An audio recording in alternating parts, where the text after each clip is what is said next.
नमस्कार, स्वागत है आपका। आप देख रहे हैं प्राइम टीवी। मैं कीर्ति लेकर हाजिर हूं वर्ल्ड न्यूज। तो देश और दुनिया की तमाम खास खबरें करते हैं शुरुआत। तंजानिया में दिवंगत राष्ट्रपति जॉन मागुफुली के पार्थिव शरीर के दर्शन के दौरान भगदड़ होने से 45 लोगों की मौत हो गई। भ्रष्टाचार के खिलाफ अभियान और अपनी नेतृत्व शैली को लेकर मागुफुली लोगों के एक तबके के बीच काफी लोकप्रिय थे। तो चलिए जानते हैं आखिर किस वजह से घटी ये दुर्घटना।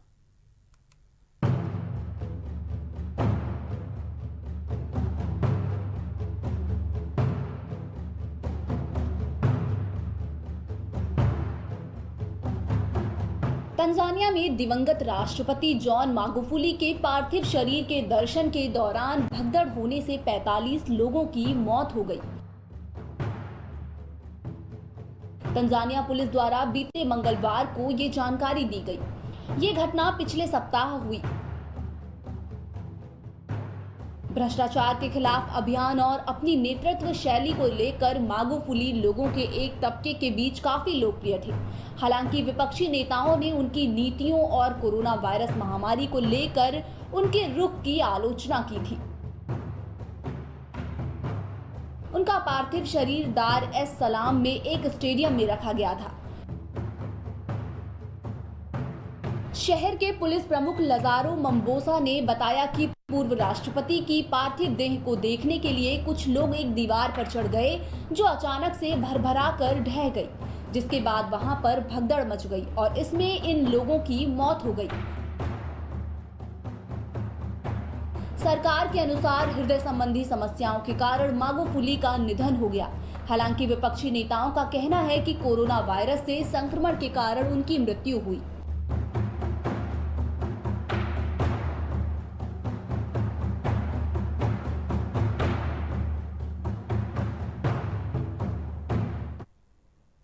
म्यांमार में हो रहे विरोध प्रदर्शन में 500 से ज्यादा लोगों की मौत के बाद अब प्रदर्शनकारियों ने गार्बेज स्ट्राइक की शुरुआत की है। प्रदर्शनकारी मुख्य सड़क पर कचरा छोड़कर जा रहे हैं और लोगों से कह रहे हैं कि वो भी ऐसा ही करें। तो चलिए जानते हैं कि आखिर प्रदर्शनकारियों और कौन कौन सी योजना बनाकर सेना का विरोध कर रहे हैं।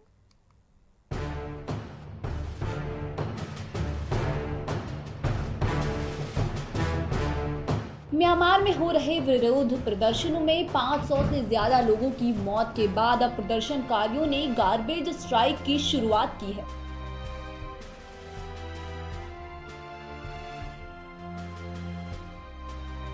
प्रदर्शनकारी मुख्य सड़क पर कचरा छोड़कर जा रहे हैं और लोगों से कह रहे हैं कि वो भी ऐसा ही करें।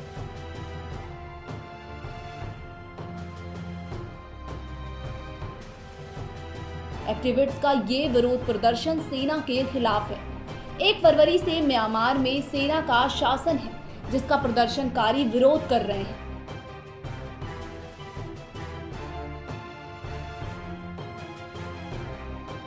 म्यांमार में सेना के कब्जे के बाद हिंसक प्रदर्शनों में करीब 500 से ज्यादा लोगों की जान जा चुकी है। इसलिए अब एक्टिविस्ट विरोध दर्ज कराने के नए और क्रिएटिव तरीके ढूंढ रहे हैं।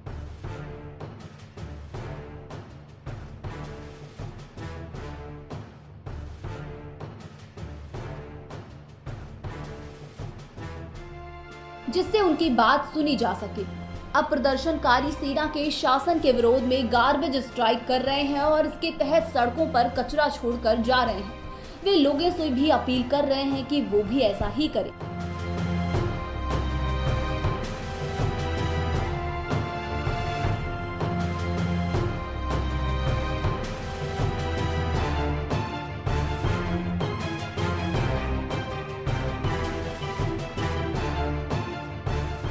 बता दें कि 29 मार्च सोमवार को करीब 14 नागरिक सेना की कार्रवाई में मारे गए हैं, जिसमें से 8 यांगून के साउथ ड्रैगन जिले में मारे गए।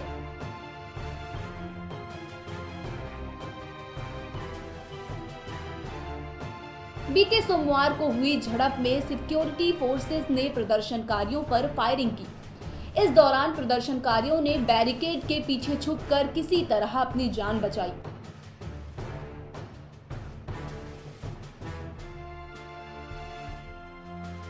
प्रदर्शनकारियों पर ग्रेनेड लॉन्चर्स का भी इस्तेमाल किया गया। प्रदर्शनकारियों को तितर बितर करने के लिए सिक्योरिटी फोर्सेज रोइट वेपन्स का इस्तेमाल भी किया गया।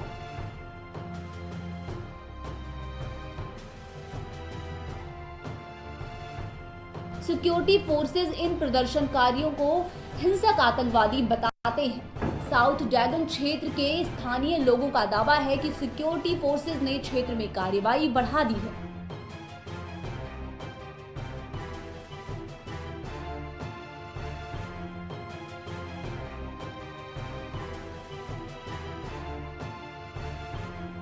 जिससे डर है कि ज्यादा से ज्यादा संख्या में लोग मारे जाएंगे। स्थानीय लोगों ने बताया कि यहां रात भर फायरिंग होती रही और रात को उन्हें बुरी तरह से जला हुआ एक शव मिला।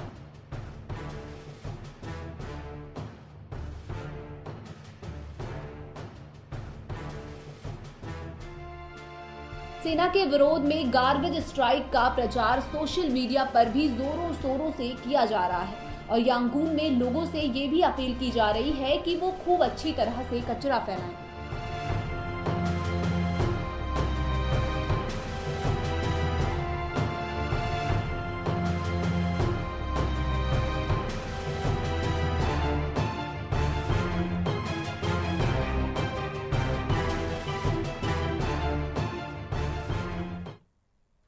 इजिप्ट की स्वेज नहर में 6 दिन फंसे रहने के बाद सोमवार को विशाल मालवाहक जहाज एवर गिवेन को खिसका लिया गया। बता दें कि एशिया और यूरोप के बीच माल लेकर जाने वाले पनामा के ध्वज वाला एवर गिवेन नामक मालवाहक जहाज पिछले दिनों स्वेज नहर में फंस गया था। तो चलिए जानते हैं कि किस तरह से इस योजना को बनाकर इस जहाज को बाहर निकाला गया।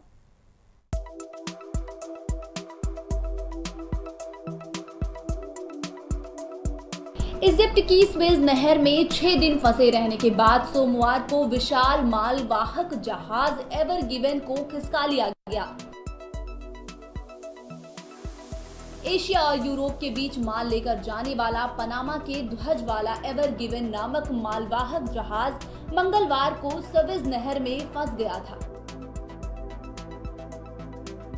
इससे स्वेज नहर के दोनों तरफ समुद्र में जाम लग गया था और 350 से ज्यादा मालवाहक जहाज फंस गए थे। एक रिपोर्ट के अनुसार एवर गिवेन के निकलने में सुपरमून के साथ साथ मैश आवर नामक एक ड्रेजिंग जहाज का भी बहुत बड़ा योगदान रहा। इस जहाज ने प्रति घंटे 70,000 क्यूबिक फीट रेत हटाने की क्षमता है। इस जहाज को गुरुवार को काम पर लगाया गया था। इस तरह निकाला गया एवर गिवेन जहाज। स्वेज नहर प्राधिकरण के चीफ ओसामा रबिये ने कहा, मैश आवर जहाज ने एवर गिवेन के नीचे से बालू निकालने का ज्यादातर काम किया। इसके बाद जहाजों को खींचने वाले टागबोट को एवर गिवेन की खींचने का मौका मिल गया। इसके अलावा कई छोटे छोटे जहाजों की मदद से एवर गिवेन के तलछट से रेत और कीचड़ को हटाया गया। एक अनुमान के मुताबिक जहाज के फंसने से प्रतिदिन 9 अरब डॉलर से अधिक का नुकसान हो रहा था। स्वेज नहर दुनिया के सबसे ज्यादा ट्रैफिक वाले जलमार्गों में से एक है, जिससे हर रोज औसतन 50 जहाज गुजरते हैं। स्वेज नहर के जरिए बड़े पैमाने पर वैश्विक समुद्री व्यापार होता है।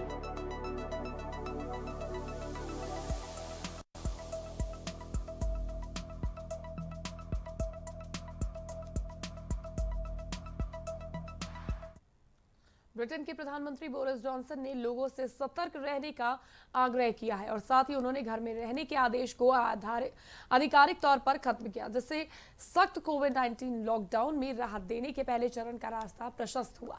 तो चलिए जानते हैं कि बोरिस जॉनसन ने लॉकडाउन में और क्या-क्या राहत देने का ऐलान किया है।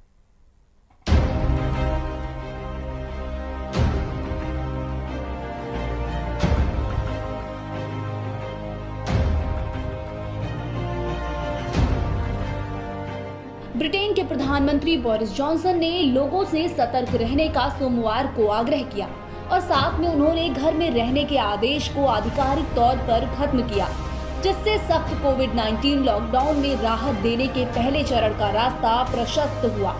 इसके बाद खुले स्थानों पर अधिक गतिविधियों की इजाजत दी जाएगी। जॉनसन ने कहा कि उन्हें उम्मीद है कि पाबंदियों में रियायत देने के उनके रोड मैप का पहला चरण great British summer of sport का आगाज करेगा, क्योंकि लोग खुले में खेलों से संबंधित गतिविधियों का आयोजन कर पाएंगे। बोरिस जॉनसन ने इस बात पर जोर दिया कि जहां तक मुमकिन हो लोग घर से ही काम करें, ताकि घातक वायरस को काबू करने में हासिल की गई प्रगति को खतरे में नहीं पड़े। प्रधानमंत्री ने कहा, आज ब्रिटेन में प्रतिबंधों को सावधानी पूर्वक कम करने के हमारे रोड मैप के अगले चरण का दिन है। कृपया नए नियम का ध्यान से पालन करें, ताकि हम धीरे धीरे एक साथ सामान्य स्थिति को वापस हासिल कर सकें। जॉनसन ने कहा कि मुझे पता है कि लोगों को खेलों और प्रतिस्पर्धा की कितनी कमी खल रही है और शारीरिक गतिविधियों को सीमित करना कितना मुश्किल रहा है, खासकर बच्चों के लिए। अब टीमें खुली पिचों, कोर्ट्स, पार्कों और खेल के मैदानों में लौटेंगी। मुझे उम्मीद है कि आज great British summer of sports शुरू होंगे, जिसमें सभी उम्र के लोग टीम के साथियों के साथ फिर से मिलेंगे और उन गतिविधियों को फिर से शुरू कर पाएंगे जो उन्हें पसंद है। जॉनसन ने लोगों से फिटनेस अभियानों में हिस्सा लेने का आग्रह किया और कहा कि बच्चों को दिन में 1 घंटा तथा वयस्कों को कम से कम 150 मिनट शारीरिक गतिविधियां करनी चाहिए। लॉकडाउन के संशोधित नियमों के तहत 6 लोगों का समूह या 2 घरों के लोग बाहर मिल सकते हैं। टेनिस कोर्ट और गोल्फ कोर्स आदि खुले खेल परिसर फिर से खोले जाएंगे और शादी समारोह में 6 लोग शिरकत कर सकेंगे।